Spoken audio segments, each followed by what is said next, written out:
Journal entry, 1st of the month of January, in the year of our Lord, 1171. I have returned from my journey to the Empire, and it seems my queen has been overwhelmed with the tasks of ruling in my stead. The maids have reported that she asks for drink every night, and she has been observed slurring her speech at times. I must look after her, as the strains of this world are too much for her.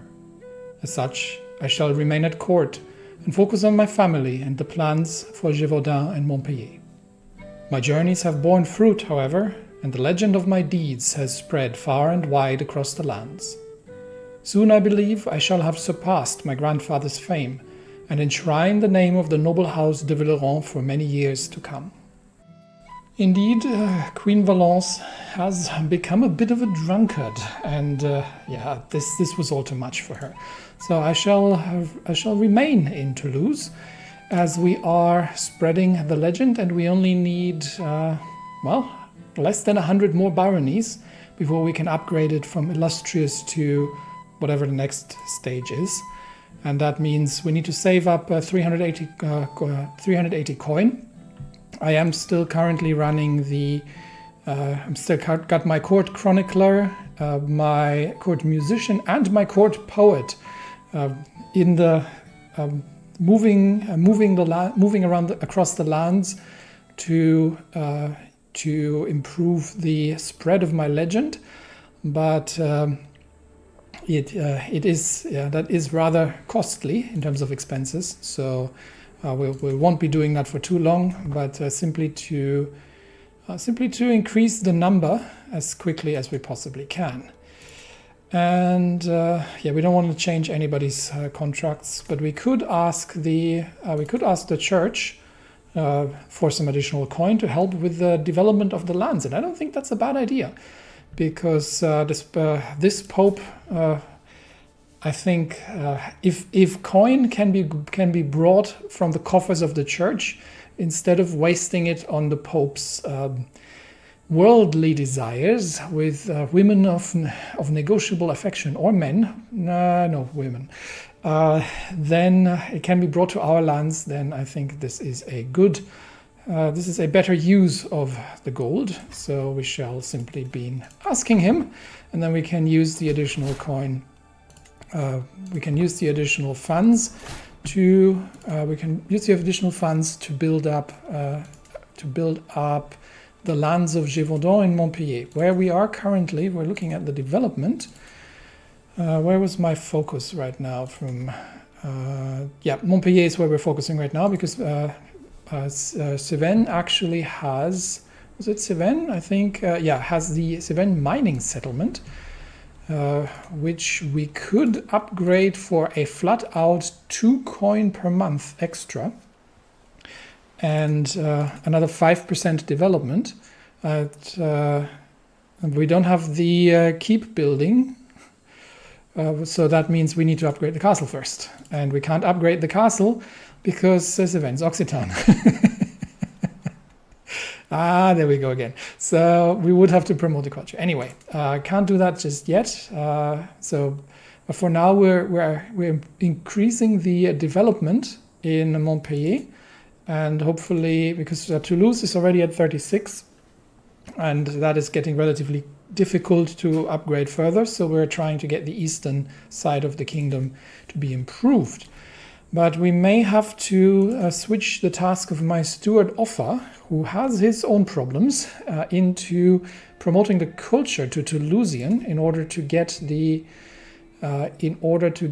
blasted. Can I actually see what the Occitan culture has? They are they're still 100 years away from. They're still 100 years away from the battlements, which I think is what was the requirement to upgrade the fortification to level 2, which is the requirement to upgrade everything else. So I think I'm going to, once he's completed the next step, I'm going to switch him to changing the culture in the east towards the Toulousian culture, and that should help us with further upgrades. So in the meantime, I'm not actually too certain what else we can do. We're already building here. So let's see if we've got any further upgrades that we can do in the actual Toulousian lands. that at least in the areas that are under my direct influence, like Toulouse, for example, can we upgrade the windmills? That would improve development growth and give us additional taxes. So that is probably a good start to do. And then we still have some coin left. We already have, where do we have? We still got the county of Quercy with Montauban Castle, which we could upgrade. That is a little much, because that would leave us quite below the numbers. So to get the castle upgraded eventually, we could upgrade the Hunters' Lodges. That is, it's going to give us a little tax income as well, or the Pilgrims' Quarters, which is going to reduce the, I think from the amount, Pilgrims' Quarters is probably a good idea. So let's do that. And then we've got enough coin to ensure that we can upgrade the legend when it comes to that. And for now, we are building, upgrading things in Toulouse, Montpellier. Count Renault's another grand wedding. Where is it this time? He is in Amiens. Yeah, no, we're not going. As much as I will have to decline, because as much as I am obliged as the king to do these sort of things. First of all, he's a mere count, and my wife needs me at home, so we shall simply ignore that. And by now, King Enric the Good, who's just celebrated his 30th birthday, is well known and respected across the lands as well. So we've got the Duke of Auvergne, who's got a great opinion of us. We've managed to get Count Pierre Bernard II on our side, although I don't know exactly what will happen to his holdings, because he doesn't have a son who would be my vassal. So Count Hubert, I think, I can't sway him yet because he's a child. Count Jacques, Count Vision, and we've got the mayor of Langeac, who is already ailing. So we'll probably go for the other mayor here, and we will improve our standing with him. But all in all, the kingdom has been stabilized. We have gained much respect, and we've brought things under control pretty well. Duke Thibault of Auvergne has arrived to pay homage. Show him in at once. And I wait patiently on my throne for the arrival of Duke Thibault, who is soon announced and ushered before me. He kneels in deference as attendants bring forth his gifts of coin and precious objects. The oath is taken, and scribe record his pledges to serve the kingdom of Toulouse. At last I bid the Duke arise, confirming my satisfaction and Thibault's rights to the lands he rules in my stead. That gave us 60 coin.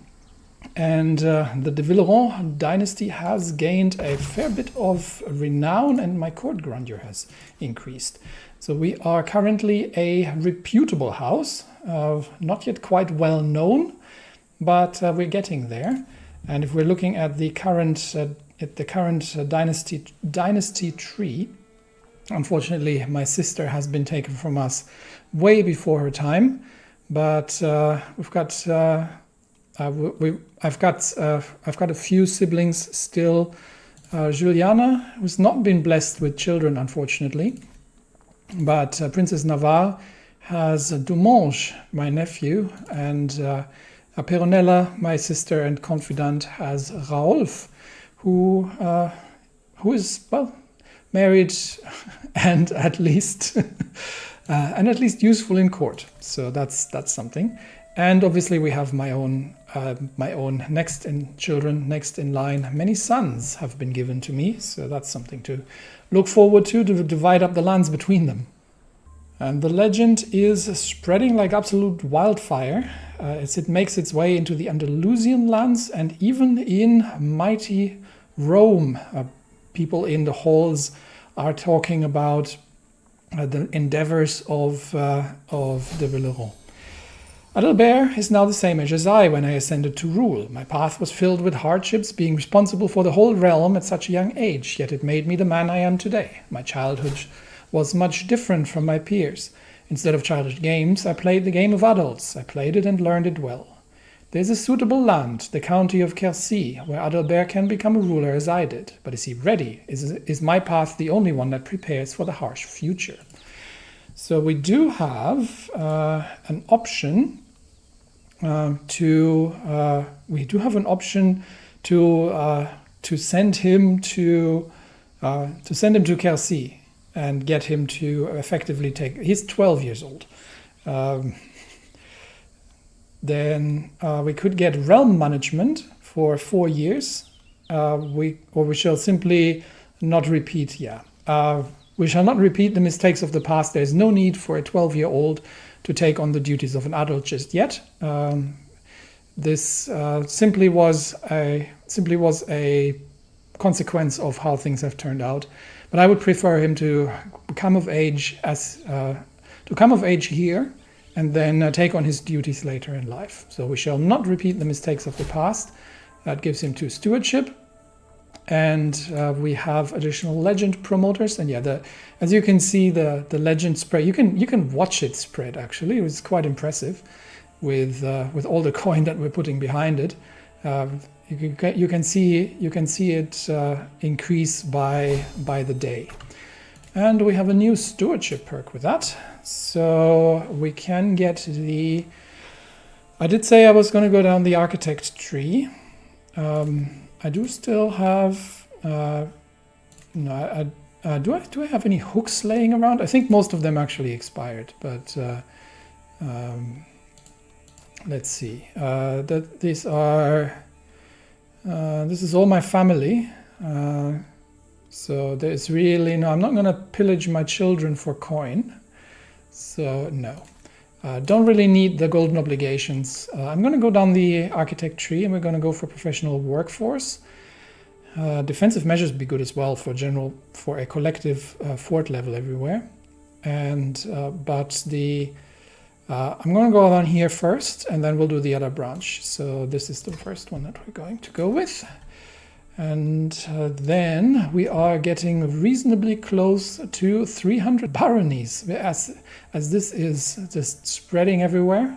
And then we can finally complete the legend of a mighty endeavor for the clan and house de Villeron, while some of the promoters are dying, which is just the way things go naturally. Over here, my lord, my beneficiary Luther waves me over with a wide grin. I have toiled many days and nights, and finally my work is done. He presents me with an object wrapped in cloth, and I lift the fabric and my eyes grow wide. An extravagant regalia set of excellent craftsmanship, and consists of a gold scepter set with pieces of emerald, a velvet cloak that has been embroidered with gold thread, and a gold cross-bearing orb. This is absolutely lovely. So we have the Toulousian regalia, but I have to... Well done. So with that, I believe we can actually hire him as a court artificer. Yes, we can. His aptitude is average, but, well, we'll see. We'll appoint him because he's the first one we have. And he is... it's not... in English it'd be Luther, but since he is Bavarian, it's Luther von Arnim. There we go. So he shall be paid, and he can he can create crowns and sculptures. So let's see, because I am missing a crown artifact. Now the big question is that better than the regalia I already have? So we've got the Sorrento regalia that I have inherited from my father and my grandfather, which is point to piety, point to prestige, prestige per knight, Rome, and mercenary hire. Or we could carry that, which is more piety, I believe more prestige. That's 0.2 1 plus 0.02 per knight. And that is now it's actually less prestige, but it gives us additional tax contributions, which I think I am in favor of. So we shall carry the Toulousian regalia, which means that we can probably get the Sorrento regalia reforged, and into a pedestal item and have that displayed. So we reforged that, and that means we can head over to the royal court, and we should be able to, yeah, we can display these Sorrento regalia as they come from handed down from my grandfather, and that means we still get the modifiers, but we're now carrying as a personal one the newly forged one, which is good news. And Guillaume, 7 years of age, I have been teaching him how to become just. That's my boy. So with that, we have Prince Adalbert of Toulouse, who's brave, just, and temperate, and we have Princess Matilda of Toulouse, who is temperate as well. We have Prince Guillaume, who's brave and just, and we have Prince Charles, who's bossy, and Prince Thierry, who is still very little. So they're all very, very intelligent children, and we will see what future their future will bring. Meanwhile, we are 10 baronies away from reaching the 300, and I think I think then we can complete the legend and finally get our finances back in order. Dodon of Uzès, who I picked up just the years back, has really turned out to be an excellent person. He has become an aspiring blade master, so on top of being one of my good knights and my chancellor and the Count of Uzès, and having married a good woman to boot, he is now as well a blade master, which means I can probably actually practice with one of my knights. Let's see, who do we have available? I could spar. No, he won't accept. But Hubert, my brother-in-law, he might. Yes. So we'll see. We'll see how our sparring match is going to turn out. Now, I've got 38 prowess. He's got 37. So we're pretty evenly matched, which means this is going to be a difficult fight. He has gone with knife to hand. So he's got a sharp. He's actually fighting with both the sword and the knife, so that's a high medium. And I could do the same, which would give me knife to hand for 5 years. Although that would give me stress because I'm just, and this is a slightly backhanded way. So I'm just gonna go with. I'm going to go with medium low. My axe flows around like water. His form is good, and my form is good, and his stance is formidable. So he's gone medium low, which means I can go for a bit of an onslaught with high medium, and that should put us relatively even. But his stance is incredible. He knows how to wield a blade. I see no way to claim victory. He's gone high medium again, so I could throw some coin at him, but again this would be cheating. So again, I shall be going with a confident attack, and once again we're completely evenly matched. So he's gone low. No, I could guard. So I focus on fending him off, or just go defensively for a while. Yeah, so I think I'm going to match him there. So with that, he yields, exhausted, and I am victorious. He has been wounded, but I've lost some durability on my weapons, but I think it's all been in good sport, and training with my knights is something that should be done. And with that, we have, which reminds me, what is the durability of my things? Yeah, still good. Nothing that needs to be looked into. I don't think the court artifacts. Can I even see that? I don't think the court artifacts are losing endurance. It doesn't look like, yeah. So at least those I don't have to pay to repair those. All right, legend is almost complete. I